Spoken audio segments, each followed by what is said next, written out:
it got me wondering okay, so metabolic flexibility is a good thing, but can we scale that up to a higher level? So what about physiologic flexibility, right? If we have a greater physiologic flexibility, we're probably more anti-fragile, probably going to be a little bit better, more robust person, going to see better changes in stress management, performance, fat loss, that type of stuff. So what exactly does that mean in English?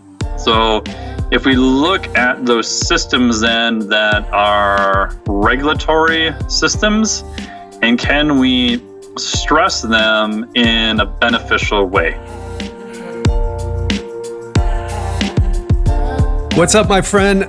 I'm health expert Ted Ryce, and today I'm coming to you from Phuket, Thailand.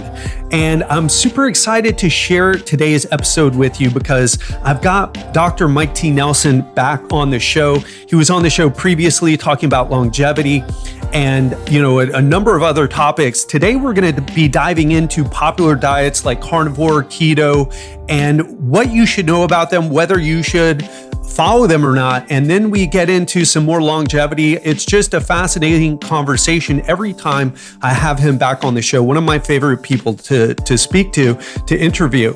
And by the way, if this is your first time listening to the show, Legendary Life is all about clearing up health and fitness confusion by breaking down science-based information on how to lose fat, prevent disease, and live a longer, healthier life. So if that's what you're interested in, then you're in the right place.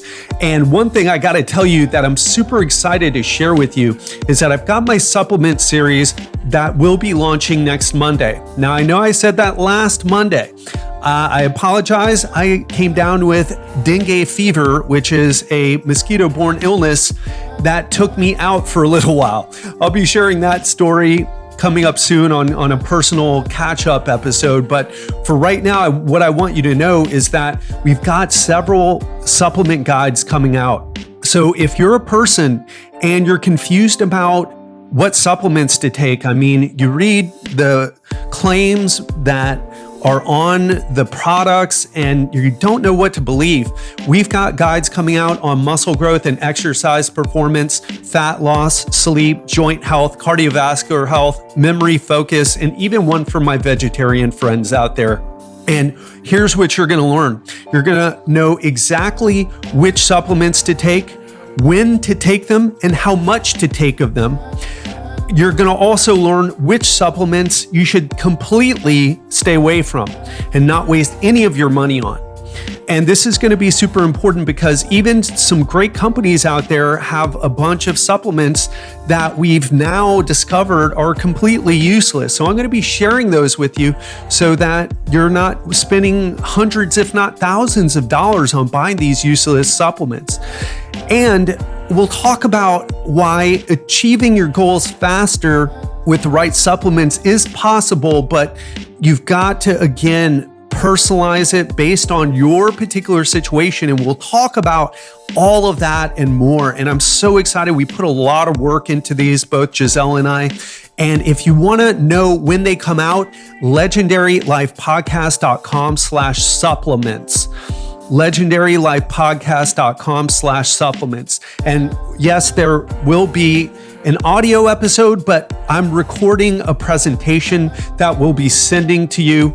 And if you want to be the first to know when that goes live, go to legendarylifepodcast.com/supplements. Okay, so let's hop into this conversation with Mike Nelson about popular diets, HRV, and more. Dr. Mike Nelson, welcome back to the show. Yeah, thank you very much for having me back again. We must have survived the first episode, so I appreciate you having me back. Oh man, it was so great talking about metabolic flexibility and also the things that we can do for longevity. And if you're listening right now and you haven't heard the first episode with Dr. Mike, go back and listen to it. It was just a gem. If you happen to be interested in those things like living longer, what really matters, what doesn't. But Mike, today you're back to talk about some different things. And one of the things that I want to kick off this conversation is talking a little bit about the misconceptions that people have. I've been spending a lot of time on social media answering questions, talking to people. And one of the things that comes up again and again is that people focus on these brand name diets, these brand names. So intermittent fasting, carnivore, keto, or we do carnivore with fasting because, and people who are searching for the answer, they see these things being talked about. They see people getting results. Of course, they don't see the people who don't get results. That's where I guess those are the people that you and I deal with. But could we just talk about brand name diets, maybe a little bit about carnivore in particular, since it's such a hot thing, and just unpack it a little bit so that someone who's searching for the right approach for them can understand whether it's something they should do or not? Yeah. A couple of words and we'll get into that is that a lot of it, I think, is more even on the social side of people looking for something to belong to. And there's nothing wrong with that inherently at all. But by virtue of marketing, a lot of times, I mean, I've been introduced to people and the first sentence out of their mouth is, I do keto or I do fasting or I'm a faster or whatever. It becomes almost part of their identity, which on one hand, I'm like, okay, I get it. Humans are, creatures of habit, and we want to do something that works. We want to be in a community with other people that kind of agree with us. But on the other side, it makes me a little bit worried because of the predisposition people are in. And if, for example, you're a marketer and you're all about the ketogenic diet, you're probably not going to take any data that comes along against the ketogenic diet in the kindest light. You might, but it's not really in your best interest either. In terms of the carnivore diet, in all honesty, the first time I heard about it, I thought it was crazy. I'm like, what? You're only eating meat? I'm like, oh, okay. And the hard part about physiology is if you're, a rather healthy person and you're training and you're doing things correctly, could you do a carnivore type diet and probably be okay for a while? Yeah, I think you can. Is that, in my opinion, going to be the healthiest diet to do? I would say probably not. I mean, I do wonder about micronutrition and things of that nature. I mean, I think the saturated fat and cholesterol stuff has been overblown. But anytime someone is looking to do a new diet or intervention, going to their doctor, getting basic blood panel, even if it's just what's called a CBC or a complete metabolic panel, just some really basic blood work and a lipid panel just to see what's going on, do whatever intervention you're going to do and then get retested. I mean, I would tell people to be like, hey, I'm coming in, I want some basic blood work. I want to do X, Y, Z. And then I want to be tested again just to make sure I'm, doing everything, okay. Because without any sort of objective markers, it's easy to kind of get lost in the weeds too. Right. It's not just about fat loss, right? Your blood work should be good as well, or weight loss should. Yeah. And obviously you want to have some maybe body comp and performance goals to go with that too. But you always want to keep an eye on what is the cost that's associated with that in terms of compliance, potentially monetary costs and, also markers of health. And you don't need to get like super complicated. Even just having basic ones to start are going to be good. And I think we also have to differentiate if you're dealing with a pathology or you're just a normal, healthy person trying to get better body comp or performance. And a lot of times online, I see people confuse those two worlds. They're like, oh, I did a ketogenic diet because I got whacked in the head and had a traumatic brain injury. Ooh, everyone needs to do a ketogenic diet. It's like, whoa, that's a pathology you're talking about there. And people who don't have that, you may get a completely, different result, or type 2 diabetes or whatever pathology you want to insert with that. So I think if you're doing a carnivore diet and you've got some, super crazy, food or allergies or intolerance or whatever word you want to use associated with that, and you've been eliminating foods over time, you may end up doing something that looks very much like a carnivore diet. I think that's probably going to be relatively rare, but I'm sure those people exist. But as a baseline starting point, I don't know. It just doesn't make a lot of sense to me. But I know people are drawn to something that's relatively easy. And I do know, like, I experimented with some clients of having them do a very low calorie day versus a day of fasting.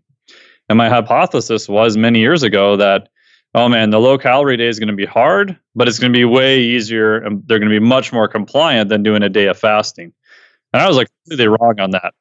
Like the Oh, fasting really? That was way better. Yeah, and I would have interesting. never guessed that to start. And I think it's because it's so simple, right? Okay, I'm fasting on Monday for say 19 to 24 hours. Okay, don't eat anything with calories. Like the cognitive oversight to do that, yeah, you need some, but you don't get marred in all these different rules of I'm doing a autoimmune protocol paleo or something, right? Where there's a fair amount of rules and stuff to follow. Yeah, maybe you need to do that, maybe you don't. But it gets a little more murky because there's more things to follow. So I think carnivore has an appeal of just eat meat. Okay, that's pretty easy to follow. I'm going to try it and see what happens. And like you said, all people who are going to be promoting it online, whether they did it themselves or other people who, kind of promoting those types of diet, they're probably only going to show you the people who got results, right? They're probably not going to show you a bunch of people who didn't get results. And the people who didn't get a result are probably going to stop doing it and go off and do something else, right? So you're always not be very vocal about it. Yeah, you're going to have a bias to those people that it worked for.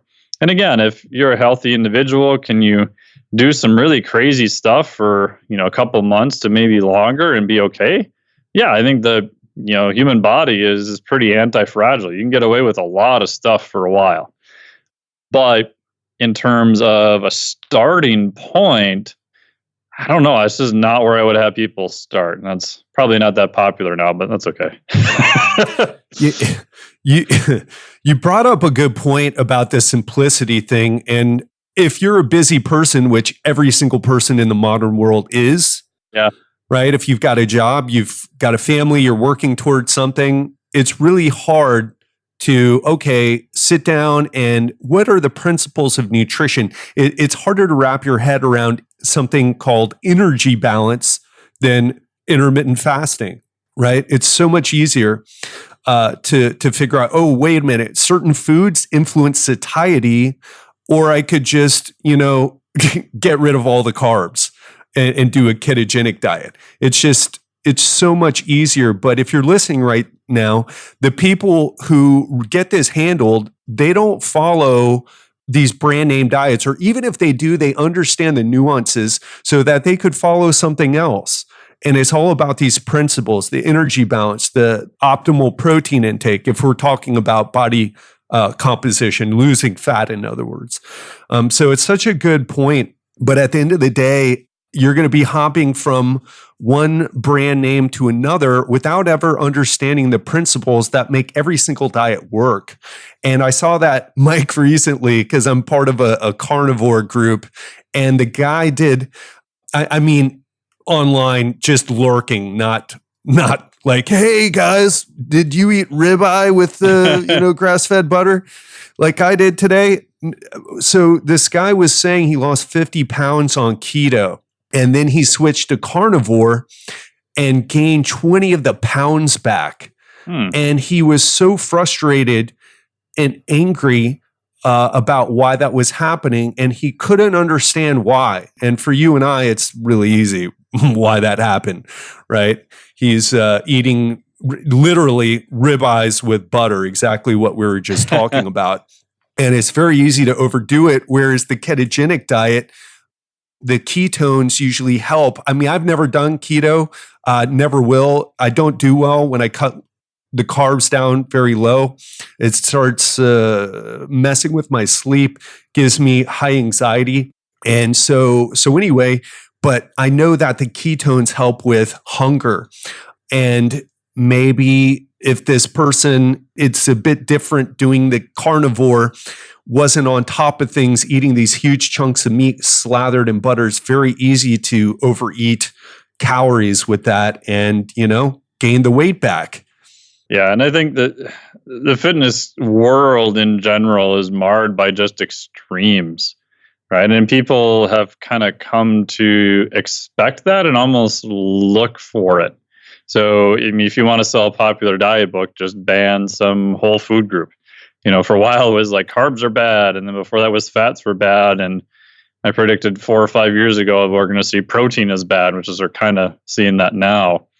And it's almost like the self-fulfilling prophecy that the more hardcore and extreme the diet is, humans just kind of like the moth to the bug zapper are just kind of attracted to it. And I think it's simplicity, and that on some level they think it's supposed to be hard. And so the more extreme it is, they think they're supposed to do it. But as we know, like the compliance rate, the more extreme you make stuff, it's going to be a lot harder. You're going to need a lot more cognitive oversight, thinking to pull it off. And some people will, and some people will do it for a while and see a short-term result. And I'm sure there's some people that'll do it long-term and may be okay. But starting there just seems to me to be quite crazy.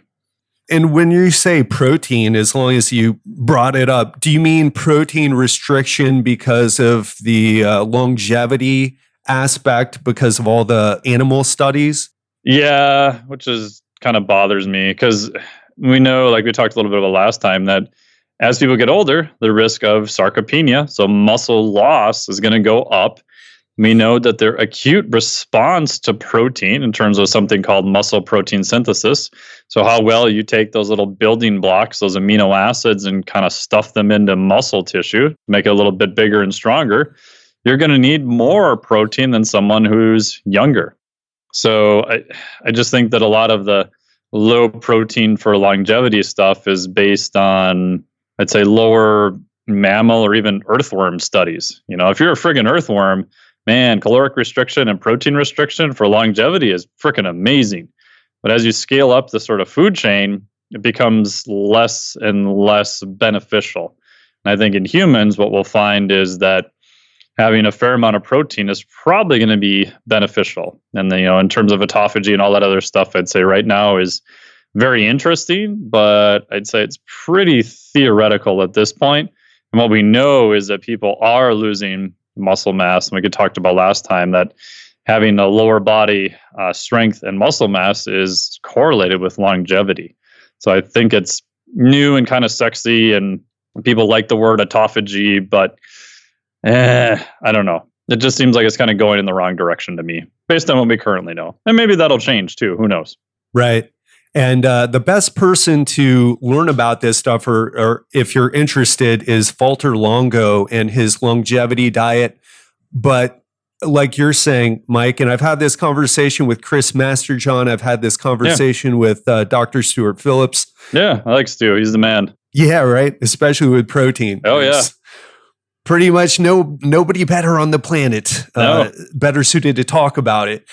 And they all say the same thing. It's better to hedge your bets on being strong, having muscle mass, than to restrict protein and definitely either struggle to maintain your muscle mass, or definitely end up losing it, and then not have a high level of activity. In other words, you struggle to get around, get up out of the chair, but hey, you might live a long time if the results of those animal studies actually translate for humans, right? Which we're not sure about because nobody's done those studies. Nobody's done that research. Like you said, it's very theoretical.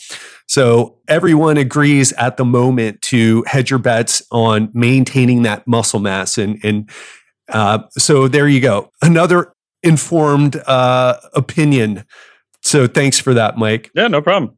So let's change gears a little bit and talk about exercise. One of the things that is becoming super, super hot, even though it's been hot for, I don't know, over a decade, is high-intensity interval training.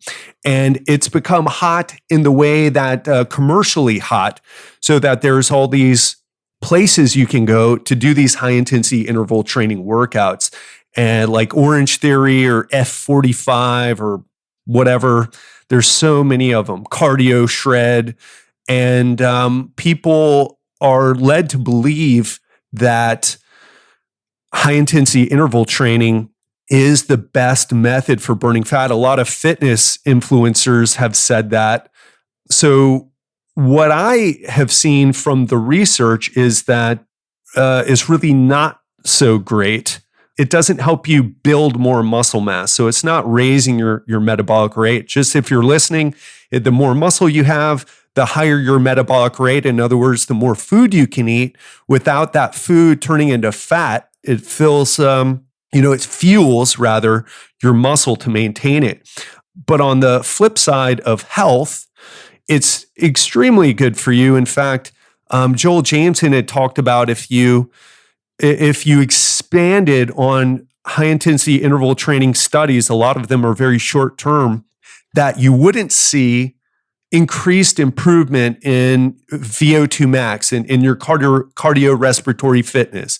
In other words, you would get fit for the 4 weeks, but then it would start to drop off. But I saw some more recent research showing like if you continue to do it over time, that you continue to build more fitness and get in better shape. Can you unpack the fat loss and the health benefits for us? Yeah. So, in terms of fat loss, you can get fat loss many different ways. And high intensity interval, I think, is one method that definitely can help. Hard part is everyone's like, oh, this is the only thing you need to do. And in my opinion, if you drop into these popular fitness places, I'd put battery acid in my eyes because it just looks like a bunch of people who are very well intentioned, who are trying really hard, but really have never been taught how to move well. And they're doing modalities that are probably not the best suited for them. Again, that's just my biased opinion. You can get some benefits from high intensity interval training. There's a lot of literature to support that. Martin Gabalio's work out of Canada has shown that for, probably over 12, 15 years now at this point. And in his studies, even remarkably, he said that he was surprised at compliance on, they did a Wingate protocol. So Wingates, for people who aren't familiar, you get on a specialized bike or you can kind of do them on a rower and you go just all out for 20 to 30 seconds at a very high wattage. It's really hard. About halfway through, it feels like someone dumped concrete in your legs. It's just not a lot of fun. And he had a group of people doing repeated Wingates. And to his surprise, compliance was actually quite good. And it was so good that the people in the study wanted to continue after the study was done. So they set up another sort of training group just to keep training these people. And they were not super high-end athletes either. So there's some good data to show that it is beneficial, it is useful. The downside, I think, is it doesn't burn as many calories as what people are led to believe. Because by definition, if you're doing really hard, high-intensity interval training, it's not very long that you can sustain it. And what I see a lot of people doing is, oh, I'm doing HIIT for 20 minutes. No, you're not. you can't, even elite athletes can't sustain massive outputs over that length of time. So by definition, you need a longer rest period. So the total work you're doing in terms of a time efficiency compared to steady state, and the amount of time you're working, will you burn more calories? Absolutely. Is it beneficial if you're severely limited on time course? I think it is. Is it going to magically solve all your fat loss issues? No. And I get concerned about the type of client I typically see who wants to do that is already a type A, busy job, busy professional, has a family, is stressed out already, and now they want to add a massive amount more stress to their life. It makes me nervous, right? Their resting heart rate's 74, their HRV's in the toilet. Not someone I'm going to. And it doesn't come down with the training, right? The heart rate's not coming down. Yeah, not someone I'm going to throw a bunch of high intensity interval training at. And much, in my opinion, be better off with low fasted, steady state cardio for 6 to 8 weeks to get an aerobic base, things of that nature. But I do use high intensity interval training. It can be very useful. Again, my bias to do it is based on some work from my buddy, Dr. Kenneth J, using the Concept 2 rower. I don't make any money from Concept 2, but I feel like I should. The nice part about that is most people with very minimal instruction can be pretty good at rowing, right? They're not going to be an elite rower by any stretch of the imagination, but it doesn't take a huge amount of effort and form and technique to be with a point where you can burn some calories and you're probably not going to injure yourself. The only downside is it is a seated modality. People probably sit a little bit too much. But because you're pulling against the flywheel, you're pulling against this kind of odd resistance all the time. It's a full body movement, both upper and lower. So it's more dominant by the lower body. You can get a VO2 max off of it. So if you look at what are modalities where you can move enough muscle mass to actually get a VO2 max, it's running, biking, rowing, cross-country skiing, maybe if you're good at it, and then maybe a Versa climber, right? So you're not going to do a VO2 max preacher curl with a Tabata program. You're just not moving enough muscle mass. The other part I love about the rower is it tells you all of your outputs automatically every time. So by monitoring your performance, you can see if you're increasing or getting better over time. So a lot of people will do stuff and they're like, yeah, I went to this class, bro, and oh man, I kicked my ass. It was really hard. And then they go and do the same thing next time, and it's still really hard, but they may not do more. There may not be a progression or an overload. It's very hard to measure that too. And if you go by just how you feel, a lot of times you may be trying very hard and it may feel very hard, but you may not be asking your body to do more. And you may not be very aware of, is it increasing your performance? i.e., are you getting better at the task you're doing? So with the rower, you get all those things provided for you. I mean, you can use a skier, you can use a seated bike. There's lots of modalities you can use. I'm not a big fan of the treadmill. I think the neurologic pattern is too close to walking and running and screws people up. Again, that's my bias. But yeah, I think some high intensity work on the rower can be good. As a good baseline, if you want higher intensity anaerobic work, Concept 2 has a lot of data on age groups and information where you can compare yourself to a population. So get on, warm up, make sure you know what you're doing. You can set the resistance of which you pull. There's a way you can look online and look up something called the drag factor. And then do a 500 meter all out. And you won't want to do another one after that. And it'll probably take you, less than a couple minutes for most people, maybe a little bit more, but very, very short, high intensity work. If someone really wants to push high intensity, that's probably where I'm just going to have them start. That's only a couple minutes. You can get fancy after that. You can do, repeats of 30 seconds and things of that nature. But that's my bias. And then also I'd like them to do at least a 2,000 meter. If you do a 2,000 meter on a rower, there's some very good equations that will give you what your VO2 max is. So you can get a pretty good idea compared to a standard population of how you compare. Now, granted, if you've never done it, yeah, it's probably going to suck really bad. You may not have the world's best technique, but it's going to get you in the ballpark, right? You're going to have a rough idea of where you're at. And I think for a lot of clients, I have that as part of their assessment. It's like, oh, wow, I thought I was doing pretty good with VO2 max stuff. And man, I'm in the bottom 10% of the population. So showing them that data, they're more inclined to work on it than me just being like, this isn't very good. They're like, yeah, whatever. What about not comparing your fitness journey, Dr. Mike? Not comparing how so? I'm just messing with you, man.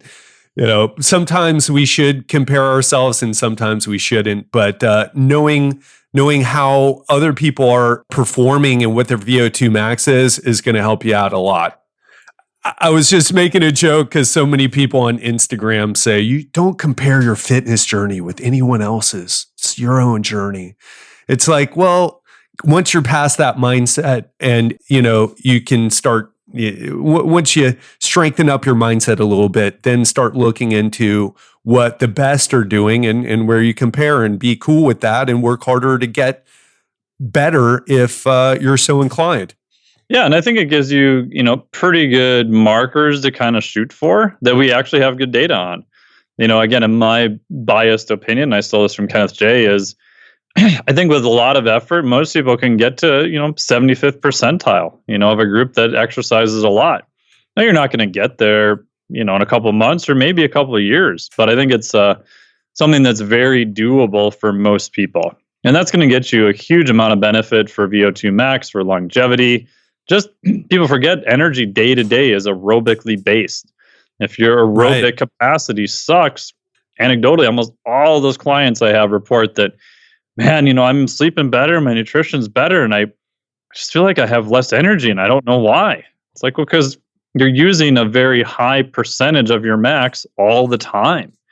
If you bring that up, right? So if I bench press 315, doing reps with 135 is pretty easy.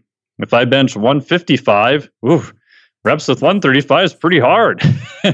So yeah. I think you can at least give them a direction to go. And I actually do agree with that, compare only to yourself at that point. But to get an idea of where you're at, I think using sort of normative data is useful.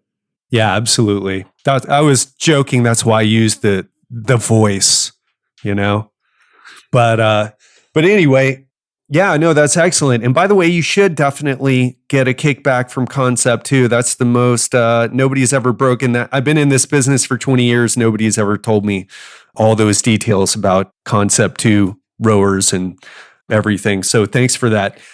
Let's talk a little bit about, you brought up recovery, stressed clients that you deal with. I deal with stressed clients as well.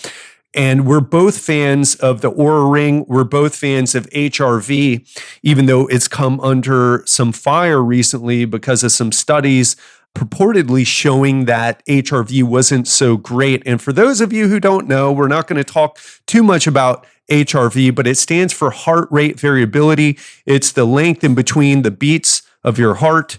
It's not a metronome beating at a steady rhythm. There are these intervals where the higher the intervals or the higher the amount of time, the higher the HRV, the better, and the lower, the worse. Read more about it or listen to my interview with Joel Jameson on the podcast. I can't remember what episode that was, but I'll have it in the show notes for this episode if you want to check that out. Mike, can you talk about HRV and what the new study is saying and what your thoughts are about it and how you use it to get better results with your training and your clients? Yeah, I initially did some of my PhD work on HRV, probably was started about 11 years ago. And, around that time in the fitness world, there was only a handful of people I knew using Omega Wave, like Mark McLaughlin, Landon Evans, people like that, and then Joel Jameson. So he was one of the main original people that I talked to about HRV. Awesome stuff. So HRV, exactly what you said, is looking at the intervals from one R wave to the next, right? So how variability your heart rate is. And that gives us a marker of stress. Are you more parasympathetic or are you more on the sympathetic stressed side? And the latest, I guess, commotion you could say is that there's a study that came out that showed that HRV was not predictive of lifting performance and that they didn't get a better result by using HRV. So, of course, most people online, not everyone, but they're like, oh, see, we told you HRV is crap. It's not that useful. But anyone who's looked at any of the literature on HRV, there is some pretty good to okay data showing that HRV may be predictive for endurance performance, but it's not that good at strength training performance. So when I would have people who were, power lifters that were getting ready for a meet, one guy in particular, we ran his whole cycle, it's probably like 2 or 3 years ago, using heart rate variability, which I do on all my clients online. And for his taper, so where we're purposely going to pull back on training volume, before he would typically do a week. So I said, okay, let's do 2 weeks. It's like, what? That seems crazy.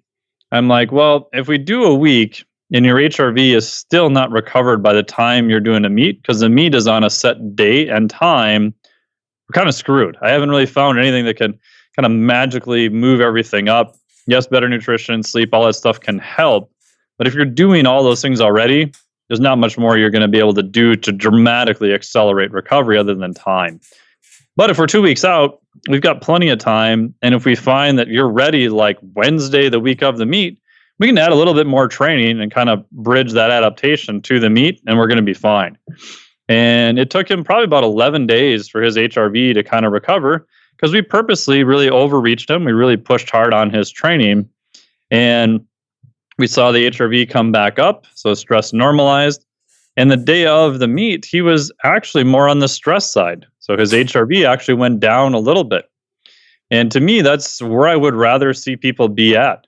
I want them to be a little bit more on that sympathetic side, especially doing something like a powerlifting meet that's more of a gross motor output skill.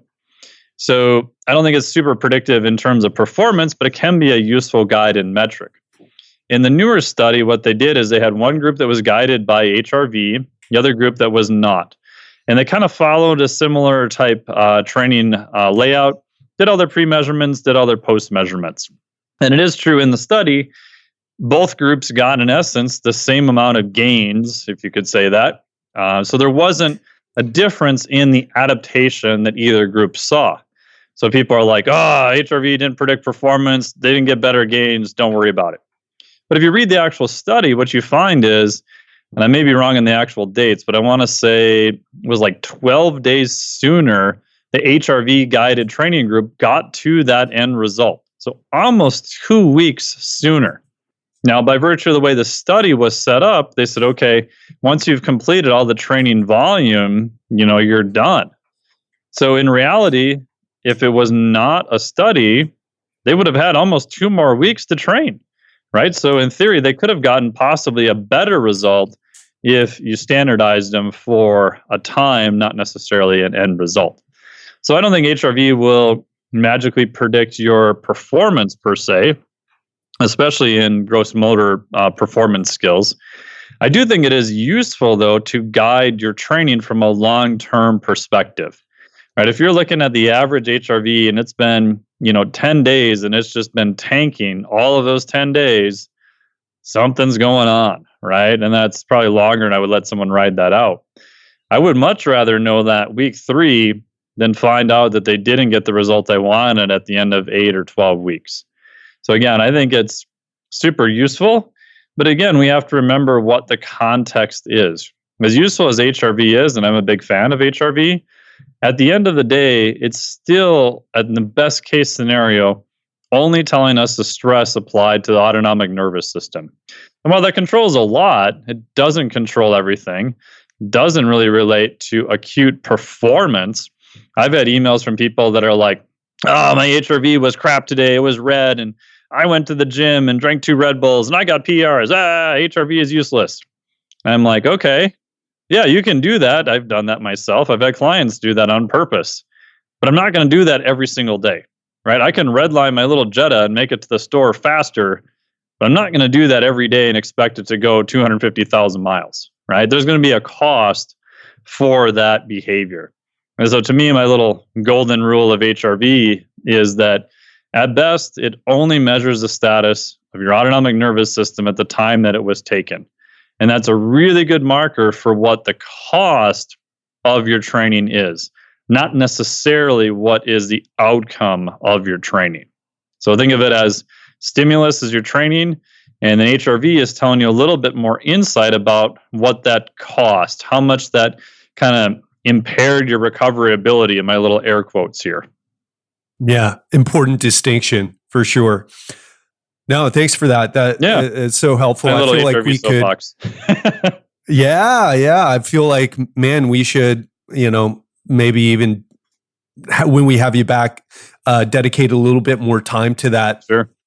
Do you use the Oura Ring for you and your clients, or do you use something else? I do. I use primarily the iThlete system. So instead of athlete, it's an I, so iThlete. Mm-hmm. And that's done as a 1-point measurement in the morning. And then it does have context with it. So clients will self-report energy, mood, sleep, things of that nature. So I get resting heart rate, I get HRV, and I get their self-reported context, because the context is also super important. So I get both qualitative and quantitative.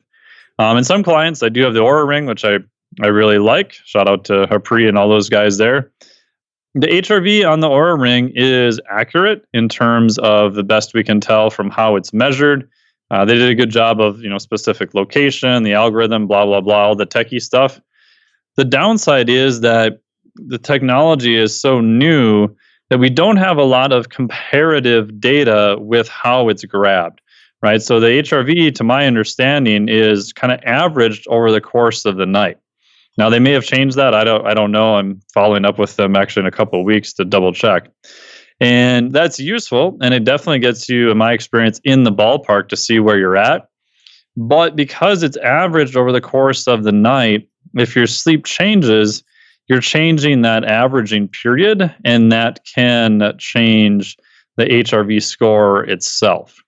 So that's where it makes it a little bit trickier. And we just don't have a lot of data in research right now that's looked at accumulative HRV scores over the course of the entire night.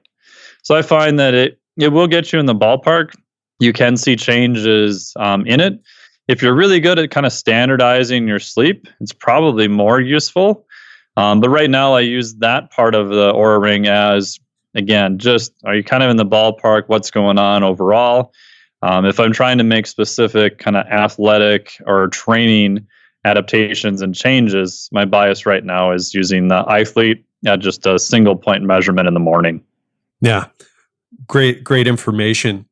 And Mike, we talked about something before you hopped on. We're kind of pushing the time limit here, but I'm dying to hear your thoughts on this. You talked about physiologic flexibility, and in particular, the example you mentioned to describe what you were talking about was talking about, say, temperature change. So, maybe cold baths or saunas. And within particular, with the sauna, there's a lot of research about the health benefits. So much has come out with, the benefits to the cardiovascular health and to just, I don't remember them all because I haven't had a sauna in a while, except for a few days in Bali. So I kind of selfishly focus on the things that I can test out and try, and not about the things that I can just read about. I really like to add that experiential perspective in there. But can you talk to us a little bit more about the physiologic flexibility, and could you talk to us about maybe the sauna if that's something that you feel comfortable getting into? Sure. So for probably several years, I've been obsessed with the concept of metabolic flexibility. I did my PhD research on it. The part that most people probably don't know is before I did my PhD, I did a master's in mechanical engineering, kind of more on the biomechanics heat transfer side. And my PhD was actually looking at fine scale variability changes across physiologic systems, which sounds like a bunch of mumbo jumbo. But whenever we look at fine scale variability, like in heart rate variability, we find that when you lose this fine scale variability, your health and performance not going in the right direction. Whenever we've looked at fine scale variability across almost all physiologic systems, having that fine scale variability is beneficial.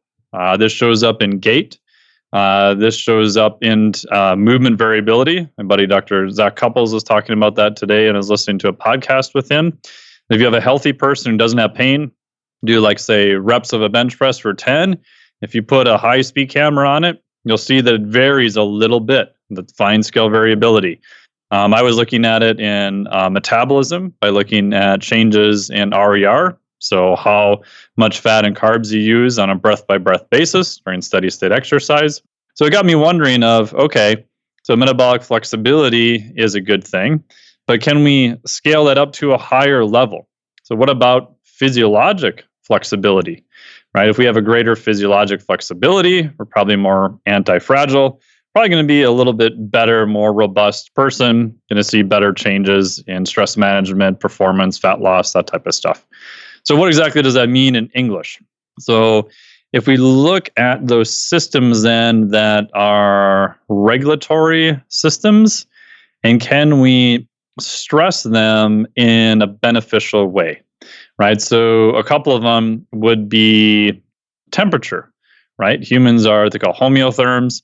We really like our 98.6. And the body has to stay within this very fine temperature range or else we die. So we have a lot of built-in systems for both increasing heat production if we're put into a colder environment, and then also reducing heat if we're put into a hot environment. Another one briefly would be like pH. Your body has to maintain a very, very tight control over pH. So we have a lot of systems built in to try to make sure that that happens. So my bias is, can we, in a methodical way, stress these systems to be a more better, robust human being? All right. So for example, on the pH side, doing a high amount, we talked about interval training. I think everyone at some point when they're capable should do some high intensity intervals, some lactate based training, because the production of hydrogen ions increases buffering capacity. So we're challenging that pH system that way. So on the temperature side, we can challenge it via cold water immersion. We can put people in a colder environment just via air. Water is more extreme, right? Because of the conduction of heat away from the body in the environment of water. And saunas are a very good way to expose someone to a controlled temperature. And as you mentioned, a lot of the Finnish studies are very robust in terms of health outcomes, longevity. I actually leave to go to Finland in 8 or 9 days to a grip competition over there and hang out. So I'm pretty excited about that. I'm sure I'll take lots grip of competition. Yeah. I like it. Grip strength. Yep. So I'm sure we'll do lots of saunas while we're there, which will be awesome.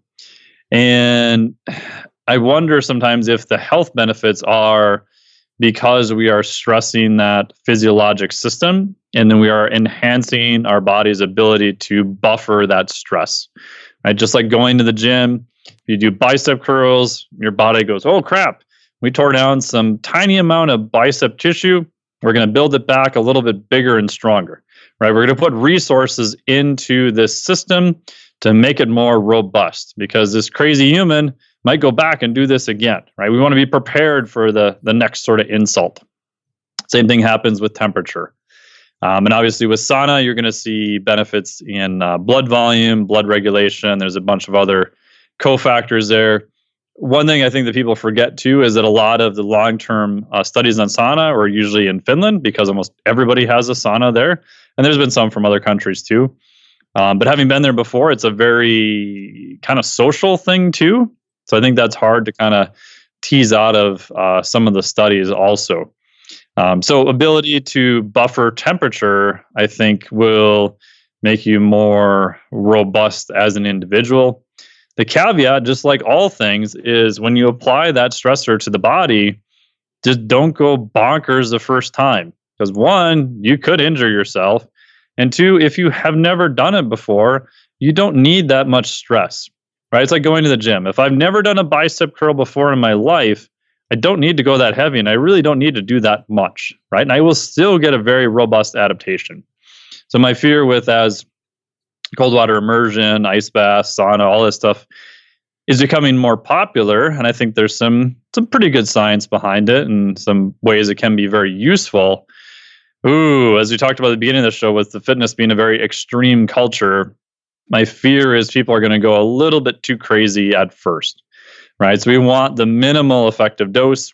We want to do something that's definitely going to cause that adaptation, but we want to progress it just like you would progress lifting in the gym in a very, small progressive manner. Right. Cranking your sauna to 250 and seeing how long you can stay in there before you pass out. That's a horrible idea. And there's some data to show that in the case of if you get heat stroke, which you can die from, if you kind of go over and above where you need to, you may actually completely impair or impede that system. So people who have had heat stroke before, I don't know if I understand this at all correctly, or if anybody does, they tend to be at a much higher risk of having it happen again. Right? If you look at someone who went really too hard and too long in the gym, and they actually got an overtraining syndrome, which is very hard to do. Most people just recreationally training, and it'll never happen to them, but it does happen. And if it happens, if you were an Olympic athlete, your Olympic career is probably done, you're probably going to lay on the couch and drool on yourself for a bunch of months. And it's probably going to be measured in years, your amount of time to get back to where you were before. So it's fascinating to me how nonlinear the physiology is. We can handle a lot of stress up to a point. Granted, we get a lot of feedback that this is going on, this is not good, it's painful, things like that. But once we cross whatever that kind of threshold is, like the lemmings that go right off the cliff, oh man, really bad stuff happens at that point. So, wow, maybe next time we have you on, we can dive into that and what the relevance is for your average person who's looking to stay fit and up their exercise and maybe pushing quite hard, but not really paying attention to their limits. Yeah, that would be a great conversation, I think. Yeah, and just to add real quickly is that all those things are actually additional stressors, and people forget that. Right? Putting someone in a sauna is an additional stressor. Now, that does not mean that it's automatically bad, right?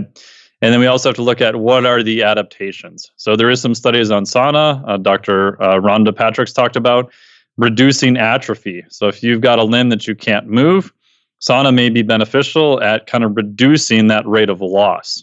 If you look at cold water immersion, a study done from 2015, I believe, if you put someone in cold water immersion, 50 degrees Celsius, or I'm sorry, Fahrenheit, I think, for 10 minutes, immediately after hard training, they actually impaired their hypertrophy response. So their muscle getting bigger and stronger. Now, we don't know if that happens if you do it after or how long you have to wait for that to change. But again, these things can be very useful, right? If you're an in-season athlete, you're not going to get that much stronger. You're doing everything possible to recover, to go out and do it again. Cold water immersion immediately after training may be incredibly helpful. If you're an older fellow and you're kind of pretty high stress, doing cold water immersion immediately after your training, probably not the best idea, right? You may be blunting some of the possible gains you can get from it. So again, I think the context is always beneficial to look at. So if people want a quick Mike, takeaway, why can't we just have fun and just do what we want? Because we read about it or heard about it on a podcast. I think recreation is awesome. I'm just messing with you. Yeah. Go kiteboard, right? It's cool, but then when you're not getting results, this is how you get results. These are the nuances, the devil, in the details that helps you from like, oh, I work out and then I do my cold water immersion, but I'm not really seeing the changes I want. Well, now you know why. The context is not, you're not using it in a way that we know from studies that gives you the result that you're looking for. Yeah. A quick takeaway is that if people do sauna after training, that does not appear to interfere with that adaptation. It may potentially help benefit. So I tell people as a quick takeaway, sauna post-training, probably fine. Just don't be crazy. If it feels really bad, just get out. Don't try to tough it out. Cold water immersion, if you're going for longer periods of time, you may want to do it at a time that's away from your training if you're going to do it. Yeah. No, great takeaways. And I wanted to ask you about this. I had Scott Carney on the show a while back. He wrote the book, What Doesn't Kill You. Are you familiar with him and that book? I am not. I feel like I need to read it now. It's an excellent book. It's about Wim Hof, cold exposure, his journey with Wim Hof and doing all these things. And one of the things that he's a journalist, a very smart guy as well. But one of the things he hypothesizes in there is that, yes, we can exercise, we can eat well, we can, take our supplements, but in particular, the physiologic stress of temperature change is something that we used to go through all the time as human beings, before the advent of air conditioning and these temperature-controlled environments. And he was making the point that maybe there's something to do with the high rate of heart disease. In fact, it's the number one killer in the world now, definitely the number one killer in all Western countries, especially the US. Maybe the smooth muscle of our circulatory system that used to expand and contract based on the changing temperatures has gotten kind of not gotten kind of weak and untrained because we're in these temperature neutral environments all the time. And I asked him, I was like, well, is there anything to back that up in terms of research? And he said, you know what? No, there's not. And there probably will never be, because he went to list a bunch of reasons, and he just made some compelling points. But I was just interested in your take on that.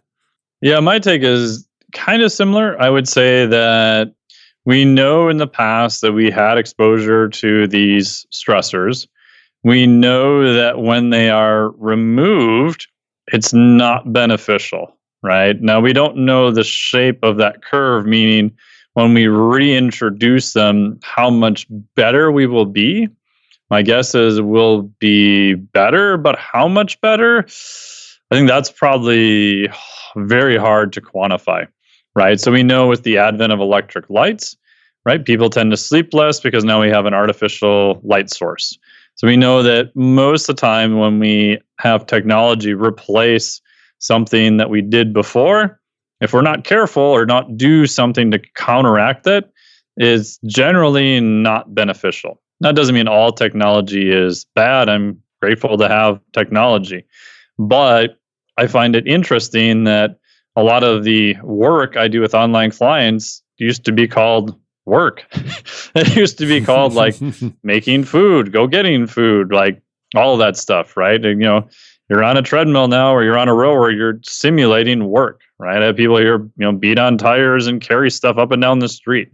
Right? It's all simulated work. And we can look a little bit at something called FMD, or flow mediated dilation. So I did some of this at the lab when I was at the University of Minnesota. We put a big cuff around your forearm, and then we take an ultrasound and we image the brachial vessel in your upper arm. And we hold that cuff on there for about 5 minutes. And then we hit a pedal and we release that. So we have this massive influx of blood flow into that vessel. And we measure how much of that vessel then dilates. And that is proposed to be a surrogate vessel for some of the function of the arteries on the heart. So maybe some people are at an increased risk of cardiovascular disease, not necessarily from the classic old, you've got a big, stenosis, you've got a narrowing here, which can definitely happen, but that the vessel is not reacting, that it's not expanding when it should. And we know that kind of Western disease, one of the things that happens, it's called endothelial dysfunction. That vessel doesn't dilate when it should. And if it doesn't dilate when it should, that's definitely going to impair blood flow when you need it. So there may be some ways of using that possibly as a surrogate marker to look to see if FMD improves or changes with exposure to both cold or heat. Yeah. Wow. That'll be interesting to see. And it's something that, we got to have you back on the show again. It's always such a fascinating discussion, and maybe to unpack some of this into some practical steps. We're kind of out of time now, but man, it was a great conversation with you. I love talking to you. You're one of the people that really you're able to unpack the science in a way that's easy to understand for people. And for those of you listening, I hope you appreciated Dr. Mike coming on here today and doing that, because he's one of the guys out there that you should be paying attention to and following if you want to get better results with what you do with, the limited time that we all have. We all want the best results for what we do in that time. So he's one of the guys that I follow and consider a mentor. And definitely, if you're interested in optimizing your routine, your health regimen, he's someone that you should follow too. Mike, what's the best place for someone to connect with you? Yeah, best place is probably the website. So it's just miketnelson.com, MikeTNelson.com. Usually on the top of the homepage, there'll be a little offer there where they can get on the newsletter. Probably about 90% of my content goes out through the newsletter. And there's obviously a bunch of articles and everything on the website there. We talked a little bit about keto books and keto diets. So I I get this question all the time. So I wrote a little flow chart that says, should I do a ketogenic diet? So if people want to get that, they can text 44222, obviously not while they're driving, and just put in the words keto ebook. So 44222 keto ebook, and it'll ask for their email address, and I'll send that over to them, and that'll put them on the newsletter too. And if they're interested in the Flex Diet cert, it's just flexdiet.com. Cool. Well, Mike, thanks so much for coming on and sharing your information and wisdom with us today. Really appreciate your time, and can't wait for next time, man. Yeah, thank you very much for having me back, and I look forward to being out in the future again. Thank you so much. That wraps up another episode of the Legendary Life podcast, and I hope you enjoyed that episode. I just love talking to guys like Dr. Mike. He's just a person where you can get more clear on what works, what doesn't, and how to shift away from these general recommendations that are out there and really get specific about what you should do and how to get in better shape for yourself, what nutrition programs that you should follow. And that's what the primary goal here is at Legendary Life. And that's why, again, I want to talk about my supplement series that's coming out next Monday. So if you're confused about supplements and you want to know exactly which supplements are proven by science to work, because that's how we know which ones work and which ones don't, and which ones to completely stay away from because we know for a fact they don't work, even though supplement companies say they do, because they're more interested in selling you a supplement than telling you the science, then you want to pay attention to these guides. You want to go to legendarylifepodcast.com/supplements. That's legendarylifepodcast.com/supplements. Can't speak right now. And we've got guides coming out on muscle growth and exercise performance, fat loss, sleep, joint health, cardiovascular health, memory and focus, and even one for my vegetarian friends. So if you want to know exactly which supplements to take, when to take it, and how much to take, if you want to know which ones have been proven not to do anything, okay, and I don't mean they haven't been proven to work yet. I mean, they did the studies. They know for a fact they don't work at all, but they're out there and people are buying them, by a lot. They're buying a lot of these supplements. If you want to know how to save hundreds, if not thousands of dollars, buying useless supplements, staying away from buying useless supplements, you want to pay attention to these guides. Again, you go to legendarylifepodcast.com/supplements and you will get the entire PDF, the presentations, everything. That's where you go, legendarylifepodcast.com/supplements. All right, my friends, hope you enjoyed this one. Can't wait to release these supplement guides coming out, and I will speak to you on the next episode.